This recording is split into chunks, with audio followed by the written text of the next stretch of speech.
Okay, Seattle Seahawks draft review this time. It's interesting. Both the 49ers and the Seahawks end up with a lot of picks. That's usually the Rams strategy. They didn't end up with a lot of picks this draft. So, very fascinating. I think the Cardinals, if I remember, had a kind of normal amount. But yeah, this Seahawks, interesting stuff in the NFC West. The Seahawks, a very fascinating draft, one I want to talk about here. So let's get into it. The chart you see next to me is every player they drafted. The first number is when they were drafted, then their name, their position, and where they ranked according to the consensus big board prior to the draft. So you see first, Gray Zabel, who was projected to go a little later. Now, he kind of climbed in the rankings as things went along. I think he started as a second rounder, got bumped up to kind of late first. They take him mid first, which is a bit of a reach, but they really felt like they needed a guard. And that's why they ultimately decided to make this move. And sometimes you got to reach a little bit. You don't want to do it too often. You don't want to make a habit out of it. But every now and then you can dabble in reaching, I suppose. He's an interesting player. There's an opportunity where this is not a reach at all because essentially he dominated at North Dakota State University. If you don't know, that's basically like if the Yankees played minor league teams every year, where it's like you're going to usually have pretty good success there because just level of competition. Now, when he had to play tougher competition, he succeeded. So it's a small sample size, but you do have that as well. I'm sure that's why Seattle felt fine making this decision. But there is that risk factor there. So they decided to take him, though, anyway. They should be at least a solid player for them.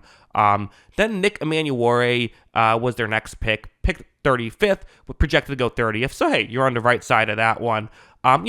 A 6'3" player who runs a 4'3". Like, that's going to get people excited, right? And he good tackler as well. He obviously has the range you would want. Sometimes guys are fast but don't have a good range. He has a good range. Isn't the most shifty player just due to his height. You kind of expect that. And doesn't always make perfect reads, I would say, as well, or ultimately why he wasn't like a Kyle Hamilton level prospect. But for an early second round pick, as the expression I always say, never let a day 2 of the draft go by without getting at least one receiver or safety. Well, they got a safety, should be a starting safety for them, so can check off that box there. They also went tight end on day 2 with their 50th overall pick, Elijah Arroyo, who is a player who I would say is definitely a receiving tight end. He's not necessarily the strongest that you would want for a blocker right away. He's just a bit of a project. He's kind of a one-year wonder as well. He's someone that you're going to need to develop a lot. He's just 21, though, so developmental guy, but has potential. And then Jalen Milroe, who, speaking of a guy you have to develop, right, that is him. He has this elite athleticism. And I find this to be an interesting decision because I think the logic is, let's get him in the building. He has this incredible athleticism. If he can reach his potential, well, then maybe we just say, hey, let's consider going this way instead. Seattle very famously signed Matt Flynn to a big deal, and he did not start because Russell Wilson, who was a third-round pick, ended up playing so well. I'm not saying that's going to happen here, just like there is some logic sometimes in doing something like this.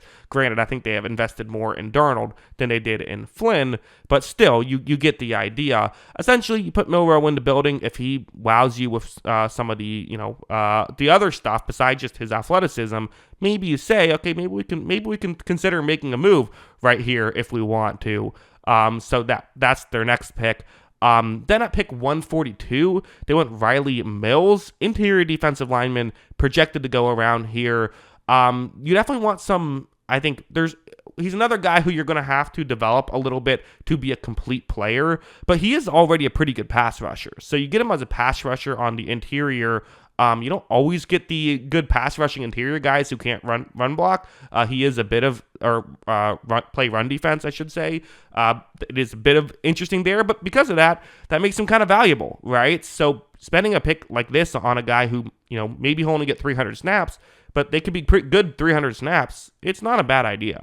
There is then Torrey Horton, who was a wide receiver who, hey, runs a 4.41 40-yard dash for a 6'3" guy. That's pretty good. Granted, just 185 pounds, so he doesn't have a ton of weight on him. Is definitely a skinnier player. Doesn't have a ton of snaps. I mean, he's had a couple. Well, doesn't have a ton of snaps last year. He did have multiple years of over 600, actually just shy of 700, both in 2023 and 2022, in which he played pretty well in those snaps. Could be more of a deep threat, you would think, but hey, there's value to that, especially as a depth player in an offense, and probably has special team potential as well.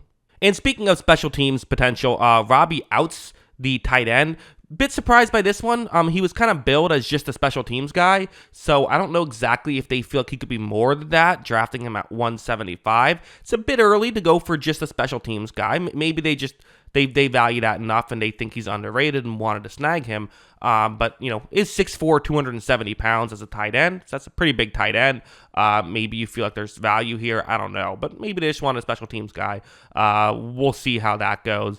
They then went with Bryce Kabdule, not exactly sure how you say his name, but ultimately, he is someone who I think he is not, while he had some okay, numbers last year. However, you look at him as someone who probably will have to transition into guard to really be successful at the next level, which is okay. I mean, backup guard here, there is some value, and hey, it's a tough position. Who knows? I mean, that's if he can show out in training camp, despite being picked 192, he has a chance to win a starting job, I think, which is not something everyone can say. Not saying it's going to happen, just there's maybe a pathway there. They then decide to select Damian Martinez, who is projected to go significantly earlier. He was projected to go pick 101. He falls all the way to 223. Little surprised he falls that far. But he is someone who, again, was kind of felt like he has the potential to do all three facets of the game. He can receive, he can